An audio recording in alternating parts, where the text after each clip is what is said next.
The drone feed flickered for half a second before locking onto the target. On a small monitor inside a reinforced basement position on the western edge of Chasiv Yar, a Ukrainian operator from the 80th Separate Air Assault Brigade tracked a Russian infantry squad picking its way along the canal bank below. The men moved in the particular crouching shuffle of soldiers who know they are being watched but cannot pinpoint from where.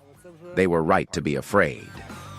It was early October 2024. The operator, his call sign was Sokil, Falcon, had been running FPV intercept missions from this position for 11 consecutive days. The ridge behind him rose 40 meters above the Siverskyi Donets Canal, and from that elevation, the camera could see everything the Russian squad could not. The pre-registered artillery coordinate painted on the crossing point ahead of them, the second Ukrainian position covering the far bank, and the 3 additional FPV drones already in the air behind him, staged and waiting. Sokil's thumb moved. The drone dropped off the ridge lip and dove toward the canal. What happened next is documented in geolocated footage verified by open-source analysts at Deep State and cross-referenced against Ukrainian General Staff situation reports from that week. It is one of hundreds of similar intercepts the 80th Brigade conducted during a 7-month defensive campaign that stretched from the spring flooding of 2024 into the hard winter that followed. By the time that campaign entered its final phase, the ridge above Chasiv Yar had become one of the most consequential pieces of terrain in the entire Donbas, not because of its size, which is modest, but because of what lay behind it. Kramatorsk, Sloviansk, the administrative and logistics spine of Ukrainian-controlled Donetsk Oblast. This is the story of how the 80th Air Assault Brigade held that ground and what it cost both sides to find out whether they could. The geography of Chasiv Yar is deceptive on a flat map. The town sits on a limestone ridge running roughly northeast to southwest, rising between 30 and 50 meters above the surrounding lowlands. To the east, the terrain drops sharply toward Bakhmut, or what remains of it after the grinding 18-month battle that ended with Russian forces capturing the city center in May 2023.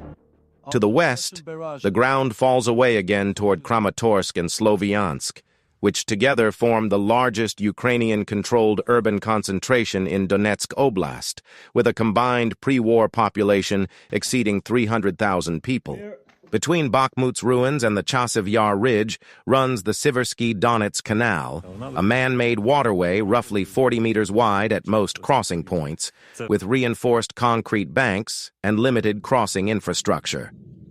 In the spring of 2024, when Russian forces began probing the approaches from the Bakhmut side, Ukrainian engineers and brigade reconnaissance had already spent months studying this canal's military geometry. The conclusions were clear. The canal was not merely a water obstacle. It was a natural anti-armor barrier, a channelizing feature that would force any Russian mechanized assault into a handful of predictable crossing points. Those crossing points had already been pre-registered by 80th Brigade artillery sections operating 155mm howitzers supplied through NATO partner channels. Every bridge remnant, every culvert wide enough for a BMP-3, every section of canal bank with a grade gentle enough for a tracked vehicle to attempt, all of it had been mapped, ranged, and assigned a fire mission coordinate. The data lived in the brigade's digital fire control systems. A forward observer with a radio could call a strike on any canal crossing within 90 seconds of spotting movement. This was not accidental. The 80th Separate Air Assault Brigade is one of Ukraine's most experienced airmobile formations. Raised in Lviv and expanded significantly after February 2022, the brigade had rotated through multiple high-intensity sectors before arriving in the Chasiv Yar area in late 2023. Its command had studied the terrain, studied the Russian assault doctrine emerging from the Bakhmut battle, and drawn specific conclusions about how to defend the ridge with the forces available. The core insight was simple, and it shaped everything that followed. The ridge's elevation was only useful if it could be exploited continuously, not just observed. That meant drone integration at a scale and permanence that most Ukrainian brigades had not yet fully achieved. The 80th's drone architecture by early 2024 consisted of 3 overlapping tiers. At the outermost layer, long-range reconnaissance drones, primarily modified commercial quadcopters with extended battery packs and encrypted video links, maintained persistent surveillance of Russian assembly areas east of Bakhmut. These platforms could hold station at altitude for 20 to 40 minutes, long enough to count vehicles in a staging area, track the movement of engineering equipment toward the canal, and feed that picture to the brigade's intelligence cell. The middle tier consisted of artillery spotting drones paired directly with the brigade's tube artillery and multiple launch rocket systems. When a reconnaissance drone located a Russian vehicle concentration, the spotting drone would begin the terminal guidance sequence while artillery computed the fire solution. The gap between detection and first-round impacting was measured in minutes, not hours. Russian forces staging for canal crossing attempts learned this timeline the hard way. The innermost tier, and the one that produced the most tactically significant results, was the FPV drone network. The 80th Brigade's FPV teams operated from a series of rotating forward positions on the ridge face, changing locations every 48 to 72 hours to prevent Russian counter-battery and counter-drone fire from establishing a pattern. Each position was stocked with a cache of modified FPV drones carrying shaped charge warheads effective against light armor and personnel. The rotation schedule, the positioning logic, and the communications protocols between FPV teams and reconnaissance elements were managed by a small coordination cell at brigade headquarters, whose existence was not publicly acknowledged for several months. I spent considerable time cross-referencing brigade-associated telegram channels, geolocated combat footage posted by Ukrainian aggregator accounts, and the granular situation maps produced by Deep State and Brady Afric's analytical work for the American Enterprise Institute. One pattern that emerges consistently across all these sources is the degree to which the 80th Brigade treated the canal approaches as a kill zone requiring continuous management, not episodic response. Russian assault elements did not simply stumble into fire and retreat. They were shaped, maneuvered into specific approach corridors by the threat geometry of the drone and artillery net, and then struck at the moment of maximum vulnerability. What's most surprising about the Chasiv Yar defensive campaign isn't the hardware involved.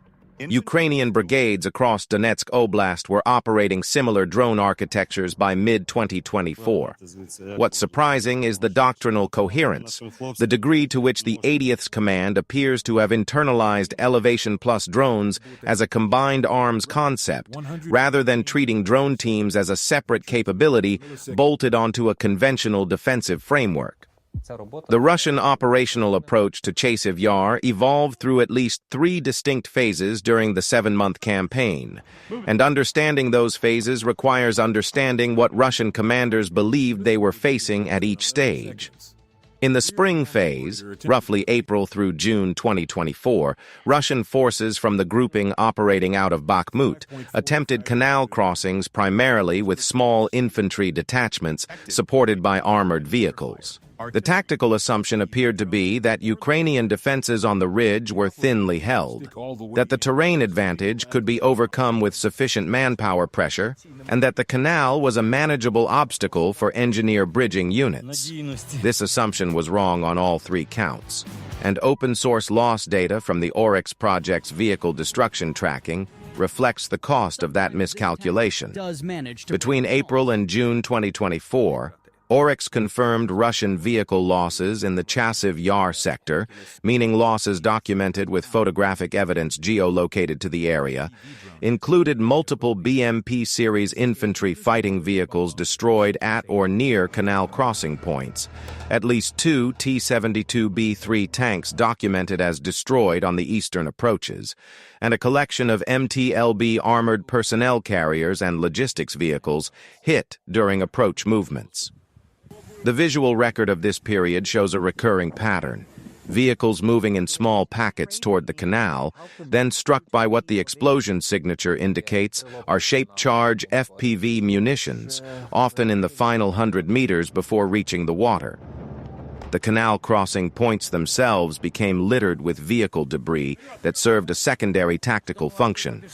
The wreckage narrowed the viable crossing lanes further and provided Ukrainian drone operators with permanent visual reference markers for orienting fire. The obstacle the 80th Brigade faced during this phase was not Russian capability, it was Russian persistence. The assault detachments kept coming.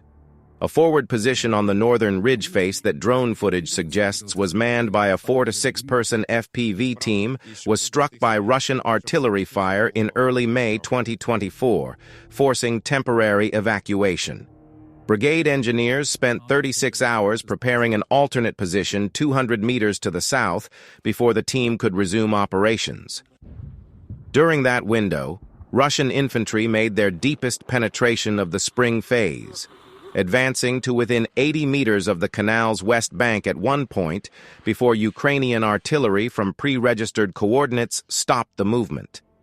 That moment, the gap caused by one suppressed drone position and the Russian exploitation of it within hours, illustrated precisely why the 80th Brigade's rotation and redundancy protocols existed. The system was designed to function with nodes degraded. It was not designed to be comfortable. By July 2024, Russian commanders had drawn their own conclusions from the spring losses. The second phase of the Chasiv Yar assault was a doctrinal adjustment. Heavier use of Russian glide bomb strikes, primarily FAB 500 and FAB 1000 series bombs fitted with UMPK glide kit modules to suppress Ukrainian positions on the ridge before infantry advances. This approach had proven devastatingly effective at Avdiivka earlier in 2024 and at Vuhledar, where the combination of glide bomb saturation and subsequent infantry pressure had broken Ukrainian defensive positions that had held for months. The adjustment created a new problem for the 80th Brigade. The ridge's elevated terrain, which provided observation advantage and drone range, also made Ukrainian positions on the forward slope more exposed to glide bomb trajectories. A FAB 1000 impacting on a reinforced position on the ridge face was capable of destroying the structure regardless of its construction standard. Brigade Command responded with a tactical shift that appears in the open-source record as a change in the positioning patterns visible in geolocated footage. Rather than maintaining fixed forward positions on the ridge slope, the 80th Brigade's FPV teams moved to a deeper rotation cycle, pulling back from forward positions before predictable glide bomb strike windows and returning after the Russian strike sequence exhausted itself. The pattern, reconstructed from multiple Ukrainian sources including the brigade's own affiliated reporting, suggests that the Russian glide bomb campaign followed an identifiable rhythm. Air assets would strike a zone for a period of hours, then a rest interval would follow before the next strike cycle.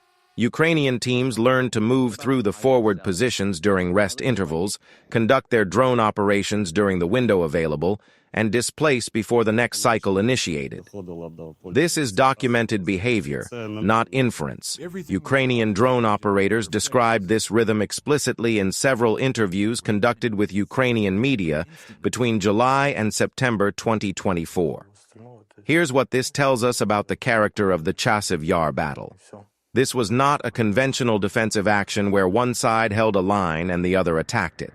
This was a continuous adaptive contest conducted at the speed of tactical decision-making, where both sides were modifying their approach in near real time based on observed losses. The 80th Brigade did not hold Chasiv Yar because it was stronger than the Russian forces it faced. It held because its command made faster and better adjustments to the changing conditions than the Russian assault grouping could match. Put yourself in the position of a Russian assault company commander in August 2024, looking at the canal from the Bakhmut side. Your battalion has attempted 3 canal crossing operations in the past 6 weeks. Each attempt has been detected within minutes of the approach beginning. The vehicle losses have been logged, documented, and posted to open-source platforms by Ukrainian analysts within 24 hours of each engagement. Your engineering assets have been struck twice while attempting to position bridging equipment.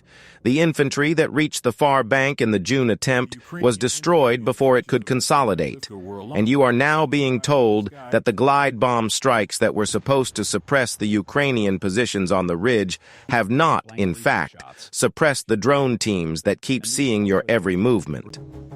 What do you tell your soldiers before the next crossing attempt? The third phase of the Russian assault on Chasiv Yar, running from approximately September through November 2024, is the most complex to reconstruct from open sources because it coincided with increased Russian information security around their Bakhmut Axis operations. What the open source record does document is a pattern of smaller, more dispersed Russian infantry movements, groups of 4 to 8 personnel rather than the squad to platoon formations of the spring phase, attempting to use terrain features, drainage ditches, and rubble fields to approach the canal outside the primary surveillance zones. This infantry infiltration approach produced some local successes. Russian forces gained positions in several structures on the eastern outskirts of Chasiv Yar during this period, advances documented by both Russian military bloggers and confirmed by Ukrainian General Staff situation reports that acknowledged Russian presence in specific neighborhoods. But the infiltration approach also created a tactical problem for Russian command. Small infantry groups that had penetrated Ukrainian defensive lines were difficult to support and impossible to reinforce without triggering the drone and artillery response that had destroyed every vehicle-supported operation since spring. The result was a pattern that deep state analysts tracked through this period. Russian infantry present in buildings and rubble fields on the eastern edge of Chasiv Yar, but unable to exploit their position because any attempt to bring forward armor or engineering support, necessary for holding ground against Ukrainian counterattack, triggered the same fire sequence that had shaped all previous attempts. The 80th Brigade's pre-registered fires and drone network effectively created a ceiling on how much Russian force could be concentrated in the penetration zone at any given time. The obstacle during this phase was not external. It was internal to the brigade's own capacity for sustained attention. Maintaining the continuous drone surveillance tempo required to catch and destroy Russian resupply movements into the penetration zone demanded a rotation of crews that strained personnel resources. FPV teams were operating at high sortie rates through a period when Russian artillery targeting of known drone launch sites was intensifying. Several operators described, in Ukrainian media interviews conducted after the phase concluded, a fatigue dynamic that created real gaps in coverage during certain night periods. The 80th Brigade's response, documented in broad outline through open-source reporting, involved requesting additional drone operator personnel through Ukraine's rapid training pipeline and integrating civilian volunteer drone teams, several operating under the organizational structure of the Come Back Alive Foundation, to supplement brigade organic capacity during high-stress periods.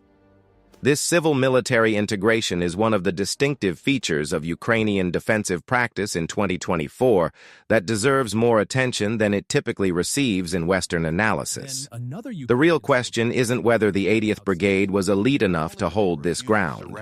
The question is whether any conventional military on Earth has yet developed the organizational culture and the civil-military trust structures needed to sustain this kind of adaptive, high-tempo defensive combat over 7 months. Most haven't. Ukraine has been building that culture under fire since 2022. By December 2024, Russian forces had made measurable but limited advances in and around Chasiv Yar.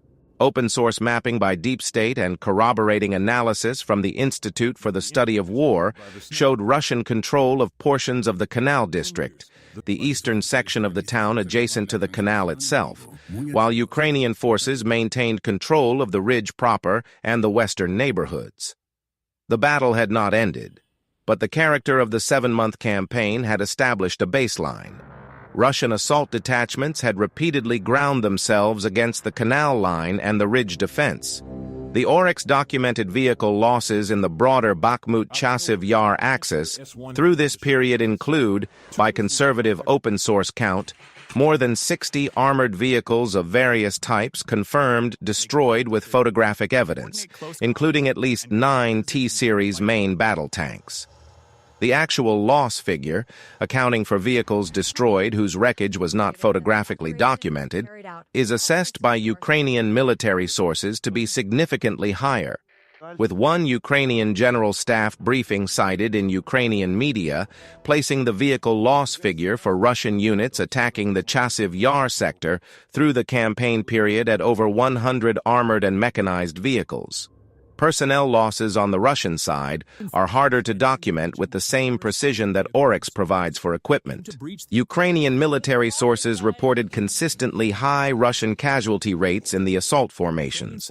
The assault groupings operating against Chasiv Yar were drawn primarily from elements of the Russian 2nd Combined Arms Army and attached assault detachments including Storm Z units.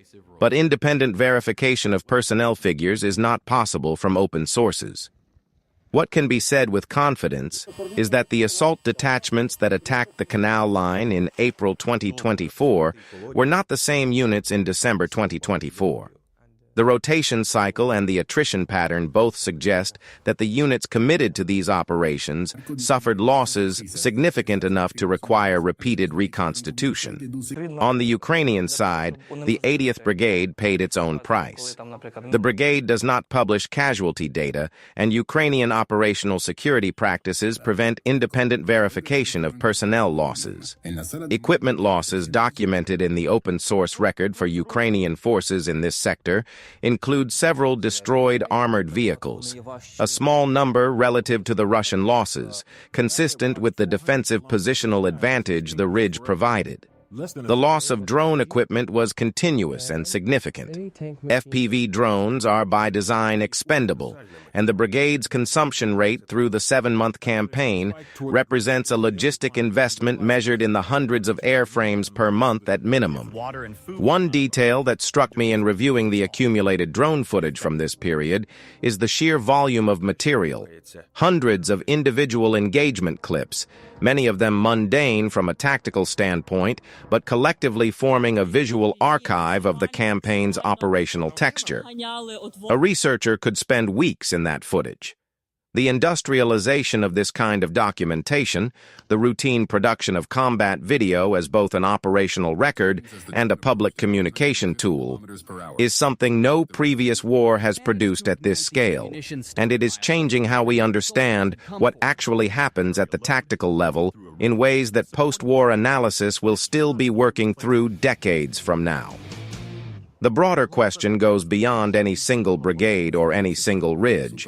Will the lessons of Chasiv Yar actually change how militaries design their defensive doctrine?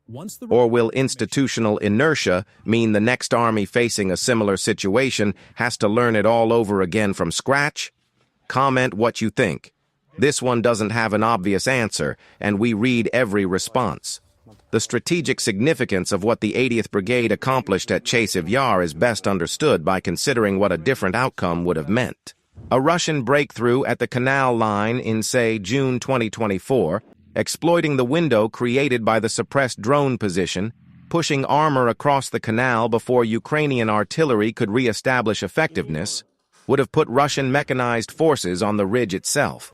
From the ridge, the distance to Kramatorsk's outer defensive perimeter is approximately 22 kilometers.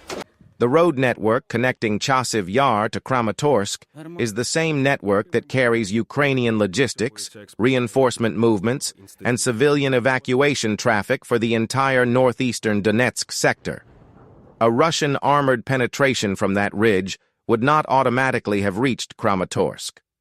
Ukrainian defenses in depth would have contested every kilometer, but the operational pressure on the entire Ukrainian position in northeastern Donetsk would have been qualitatively different, requiring commitment of reserves, potentially forcing repositioning of systems supporting other sectors, and affecting the population of Kramatorsk and Sloviansk in ways that could not have been easily managed. The 80th Brigade prevented that outcome. Not dramatically, not in a single decisive engagement, but through 7 months of continuous adaptive defense, through the rotation protocols, the pre-registered fires, the FPV intercepts, and the civil-military drone network that kept the surveillance umbrella intact even when individual positions were suppressed. The doctrine that emerged from this campaign, elevation plus drones as a combined defensive concept, has not gone unnoticed. Ukrainian military educational institutions have been incorporating lessons from the Donbas defensive campaign into their training curricula since mid-2024. NATO partner officers observing Ukrainian operations have produced reports that circulate in classified channels, but whose conclusions have been summarized in open-source papers from institutions including the Royal United Services Institute in London and the Center for Strategic and International Studies in Washington. The synthesis of terrain exploitation with continuous presence drone surveillance as a force multiplier for outnumbered defenders is now part of the documented tactical vocabulary of this war. What open-source analysts are watching now is whether the third phase of the Russian assault, the dispersed infantry infiltration approach that gained footholds in the Canal district, represents the development of a Russian counter to the elevation plus drones concept, or simply a tactical adjustment forced by unsustainable armored vehicle losses. If Russian forces develop effective methods for infantry infiltration that can hold ground without immediate armored support, the defensive calculus on the ridge changes. The 80th Brigade and whatever formation succeeds it in this sector will need to find an answer. The ridge above Chasiv Yar is still contested as of this reporting. The canal line is still the defining geographic feature of the battle, and somewhere on that ridge, in a position that changes every 48 hours, another drone operator is watching another approach route, waiting for movement on the bank below. The campaign continues, and so does the adaptation. If you followed the story of Ukrainian defensive operations in Donetsk, from the Vuhledar tank column destruction in early 2023 to the Avdiivka withdrawal and now the Chasiv Yar ridge fight, the pattern that emerges is a Ukrainian military learning to do more with less by making terrain and technology work together in ways that conventional force ratios cannot fully account for. The next video in this series examines how that same doctrine was applied in the Zaporizhzhia direction. Different terrain, different units, and a different set of lessons about what happens when the elevation advantage disappears and defenders have to find their multipliers somewhere else entirely. If this breakdown was useful, the subscribe button keeps you in the pipeline for that analysis when it drops.